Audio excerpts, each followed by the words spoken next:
Selama ini Indonesia disebut tempat sampah dunia, tapi siapa sangka, justru disinilah tersimpan harta paling diburu negara maju.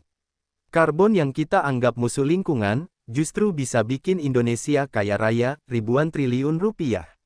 Dulu kita jadi tempat buang limbah, sekarang dunia antre menitipkan karbon ke Indonesia. Bukan emas, bukan minyak, inilah tambang paling mahal yang dimiliki Indonesia hari ini. Kalau Indonesia salah langkah, peluang emas ini bisa direbut negara lain. Indonesia selama puluhan tahun hidup dengan satu cap yang sulit dihapus, tempat pembuangan dunia. Dari barang bekas, limbah industri, hingga sisa konsumsi negara maju, nama Indonesia kerap muncul di berita internasional dengan nada merendahkan. Dunia melihat negeri ini bukan sebagai mitra setara, melainkan sebagai lokasi paling siap menerima apa yang tak lagi mereka inginkan. Cap itu tidak muncul dalam semalam. Ia terbentuk dari praktik global yang timpang, di mana negara kaya memindahkan beban lingkungannya ke negara berkembang. Kontainer-kontainer berisi barang bekas dan limbah masuk ke pelabuhan-pelabuhan Indonesia, sering kali dibungkus dengan istilah bantuan atau perdagangan legal. Padahal di baliknya, tersimpan risiko lingkungan dan kesehatan yang besar.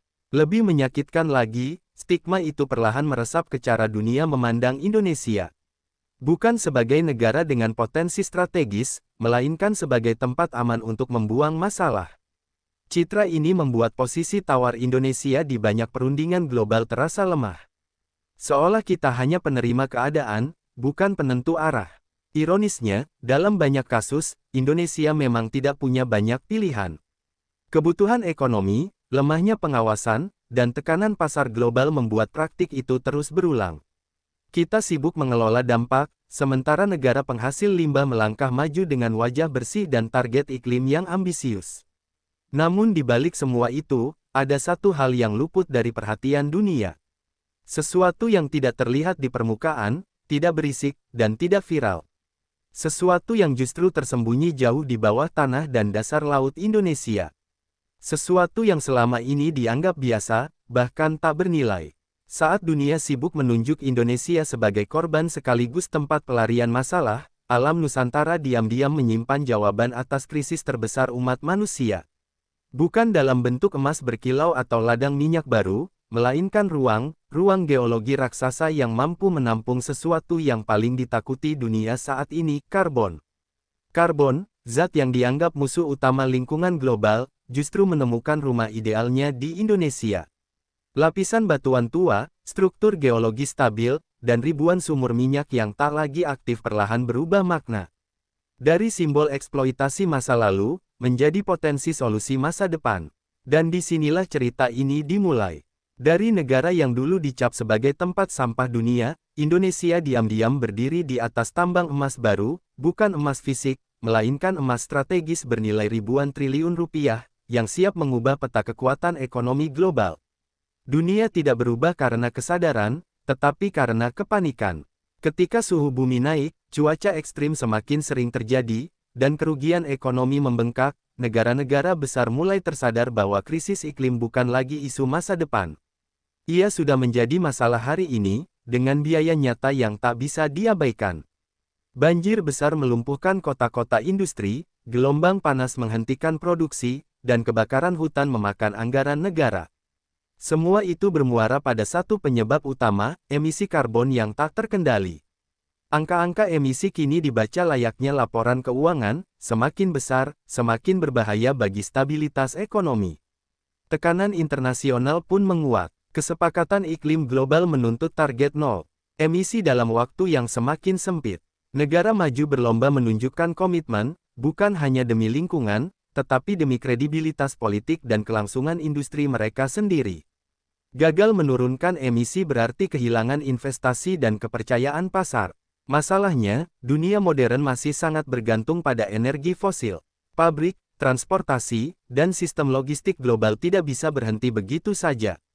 Transisi energi berjalan, tetapi kecepatannya tidak sebanding dengan besarnya emisi yang terus dihasilkan setiap hari. Disinilah kepanikan mulai terasa nyata. Negara-negara maju menyadari satu hal penting, mengurangi emisi saja tidak cukup. Karbon yang sudah terlanjur dihasilkan harus ditangani. Ia harus ditangkap, diamankan, dan disimpan dalam skala besar. Tanpa itu, target nol emisi hanyalah slogan politik tanpa pijakan teknis. Dari kebutuhan mendesak inilah lahir solusi yang kini menjadi rebutan, carbon capture storage. Teknologi yang memungkinkan karbon ditangkap langsung dari sumbernya, lalu dikunci jauh di dalam bumi. Bukan untuk hitungan tahun, melainkan ribuan tahun ke depan. Namun CCS membutuhkan satu syarat utama yang tidak dimiliki semua negara, ruang penyimpanan geologi yang luas, stabil, dan aman. Banyak negara penghasil emisi besar justru miskin ruang semacam ini. Mereka punya masalah, teknologi, dan uang, tetapi tidak punya tempat. Dan saat dunia sibuk mencari ruang untuk menyelamatkan dirinya sendiri, peta global mulai bergeser. Negara yang dulu dianggap pinggiran, perlahan naik ke pusat perhatian. Di titik inilah Indonesia mulai dilirik, bukan sebagai tempat buangan, melainkan sebagai solusi. Selama bertahun-tahun, karbon diperlakukan sebagai musuh bersama. Ia dituding sebagai biang kerok pemanasan global, perubahan iklim, dan bencana lingkungan. Setiap ton karbon dianggap sebagai kesalahan yang harus ditebus, beban yang harus ditekan, dan ancaman yang harus dihapus dari sistem ekonomi dunia. Narasi itu tidak salah, tetapi tidak lengkap. Dunia terlalu lama fokus pada bagaimana menghindari karbon, tanpa memikirkan bagaimana mengelolanya. Padahal, selama industri modern masih berjalan, karbon akan terus dihasilkan. Mengabaikan kenyataan ini sama saja menutup mata terhadap realitas ekonomi global. Perubahan besar terjadi ketika teknologi mulai mengambil alih peran moral. Karbon tidak lagi hanya dihitung sebagai dosa lingkungan, tetapi sebagai objek yang bisa diukur, ditangkap, dan dikendalikan. Dari sinilah konsep baru lahir, karbon sebagai aset yang bisa dikelola secara profesional. Dengan teknologi penangkapan karbon, emisi dari pabrik, pembangkit listrik, dan industri berat tidak lagi dilepas bebas ke atmosfer. Karbon ditangkap di sumbernya, dikompresi, lalu disiapkan untuk tahap berikutnya. Proses ini mengubah sesuatu yang sebelumnya liar menjadi sesuatu yang terkendali. Tahap terpenting justru datang setelahnya, penyimpanan. Karbon harus ditempatkan di lokasi yang aman, stabil, dan tidak berisiko bocor. Inilah titik di mana karbon berubah status. Dari limbah menjadi komoditas, dari beban menjadi peluang ekonomi. Ketika karbon bisa disimpan dengan aman, ia bisa dihitung sebagai pengurangan emisi. Pengurangan ini kemudian diperdagangkan dalam pasar karbon global. Setiap ton karbon yang disimpan memiliki nilai. Nilai yang diakui oleh negara, perusahaan, dan lembaga keuangan internasional. Pasar karbon tumbuh pesat karena satu alasan sederhana, ia memberi solusi praktis bagi negara dan perusahaan yang tidak bisa menurunkan emisi dengan cepat. Daripada menghentikan industri, mereka membeli solusi. Dan solusi itu kini bernama penyimpanan karbon. Di titik inilah peta kekuatan mulai berubah. Negara yang mampu menyediakan ruang penyimpanan karbon dalam skala besar akan menjadi pemain kunci. Bukan lagi negara dengan tambang terbanyak, tetapi negara dengan kemampuan menyerap beban dunia. Dan Indonesia mulai menyadari peran barunya dalam permainan besar ini. Di tengah perburuan global akan solusi iklim, satu angka membuat banyak pihak terdiam, 600 gigaton. Itulah estimasi kapasitas penyimpanan karbon yang dimiliki Indonesia. Angka ini bukan sekadar statistik teknis, melainkan penanda perubahan besar dalam peta kekuatan ekonomi dunia. Untuk konteksnya, emisi karbon global per tahun berada di kisaran puluhan gigaton. Artinya, kapasitas Indonesia mampu menampung emisi dunia selama bertahun-tahun. Bukan sebagian kecil, tetapi dalam skala yang benar-benar menentukan. Tidak banyak negara yang memiliki keunggulan sebanding. Kapasitas raksasa ini berasal dari karakter geologi Indonesia. Lapisan batuan sedimen yang tebal, cekungan migas yang luas, serta struktur bawah tanah yang stabil menjadikan wilayah Indonesia sangat ideal untuk penyimpanan karbon jangka panjang. Kondisi ini terbentuk selama jutaan tahun, jauh sebelum manusia memikirkan krisis iklim. Yang membuatnya semakin strategis, sebagian besar lokasi penyimpanan ini berada di area yang sudah lama dieksplorasi. Data geologi tersedia, risikonya terukur, dan infrastrukturnya sebagian sudah ada. Ini bukan wilayah liar yang penuh ketidakpastian, melainkan aset siap pakai yang selama ini luput dari sorotan. Ironisnya, potensi sebesar ini nyaris tak pernah masuk percakapan publik. Selama bertahun-tahun, Indonesia lebih dikenal karena masalah lingkungan, bukan solusinya.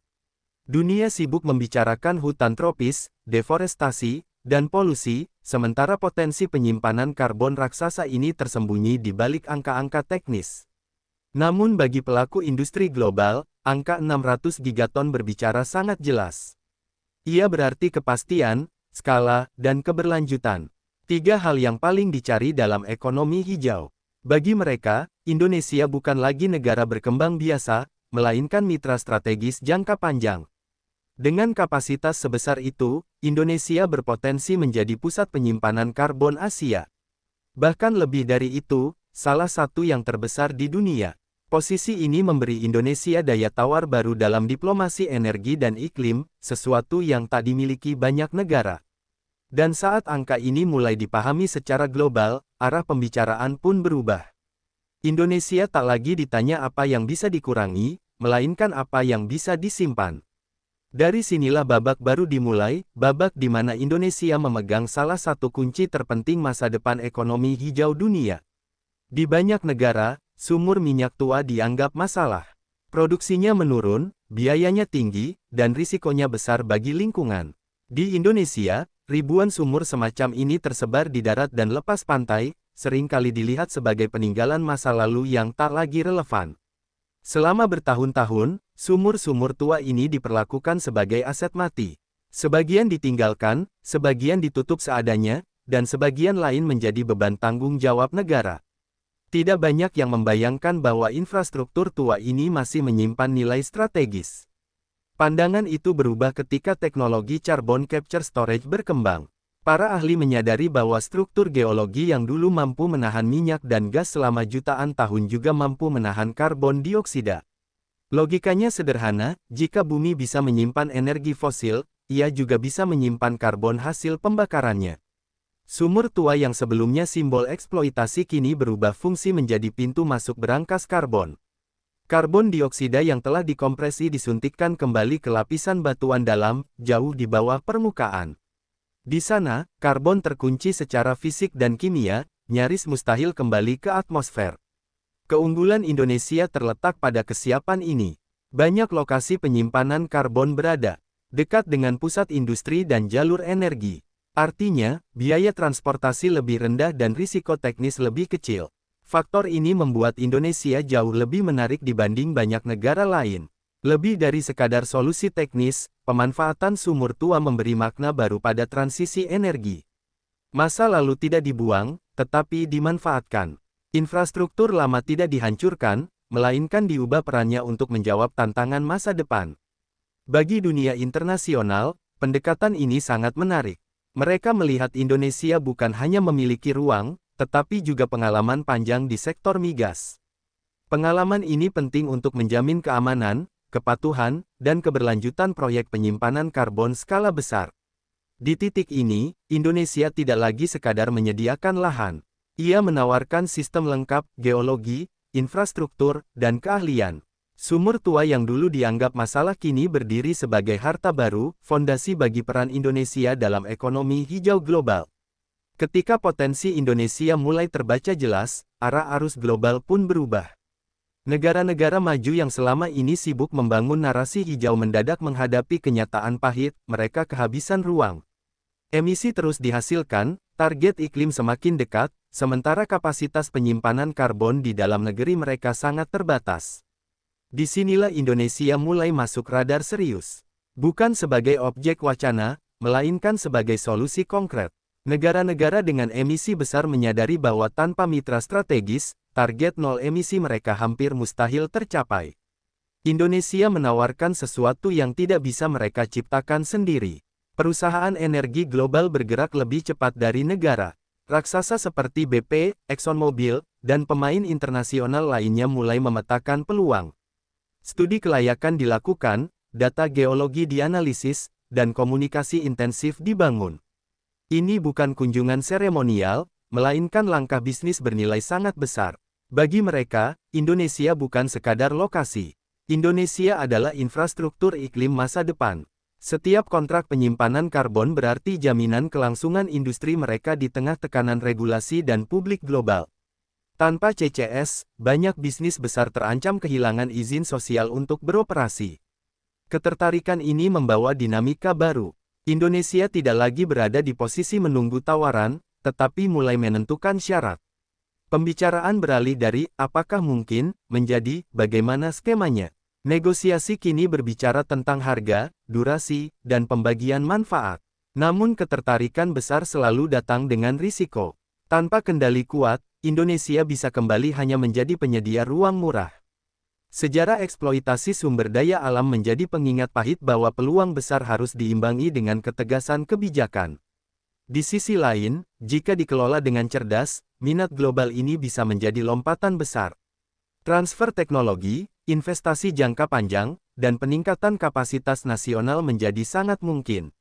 Indonesia punya kesempatan untuk naik kelas, bukan hanya sebagai tuan rumah, tetapi sebagai pemain utama. Ketertarikan dunia memaksa Indonesia mengambil sikap. Ini bukan lagi soal potensi di atas kertas, tetapi keputusan strategis jangka panjang. Pemerintah dan pelaku industri menyadari bahwa jika Indonesia hanya menjadi lokasi penyimpanan, sejarah lama akan terulang, besar di angka, kecil di manfaat. Di titik inilah peran nasional mulai diperkuat. Pertamina dan entitas dalam negeri lainnya masuk lebih aktif ke proyek carbon capture storage. Bukan sebagai pelengkap, tetapi sebagai mitra utama. Indonesia mulai belajar mengelola karbonnya sendiri, sekaligus karbon milik dunia. Proyek-proyek CCS pun mulai berjalan. Dari studi hingga implementasi awal, Indonesia tidak lagi sekadar bicara konsep. Infrastruktur disiapkan, standar keselamatan dirancang, dan kerangka hukum mulai dibangun. Langkah ini menandai transisi dari wacana ke aksi nyata. Yang berubah bukan hanya teknologinya, tetapi mentalitasnya. Indonesia perlahan keluar dari posisi defensif. Dalam negosiasi, Indonesia mulai berbicara tentang nilai, bukan sekadar volume. Tentang kepemilikan data, transfer pengetahuan, dan peran jangka panjang. Diplomasi energi pun mengalami pergeseran. Indonesia tidak lagi datang sebagai negara yang meminta bantuan, tetapi sebagai negara yang menawarkan solusi. Dalam forum internasional, posisi Indonesia mulai didengar dengan cara yang berbeda, lebih serius, lebih setara. Namun proses ini tidak tanpa tantangan. Kesiapan SDM, kecepatan birokrasi, dan konsistensi kebijakan menjadi ujian nyata. Dunia bergerak cepat, sementara sistem domestik seringkali tertinggal. Kesadaran akan tantangan ini justru memperjelas apa yang harus dibenahi.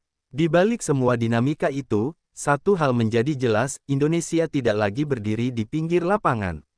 Keputusan-keputusan yang diambil hari ini akan menentukan apakah Indonesia menjadi pemain inti atau hanya penggembira dalam ekonomi hijau global. Ketika karbon berubah menjadi komoditas, logika ekonomi pun ikut berubah.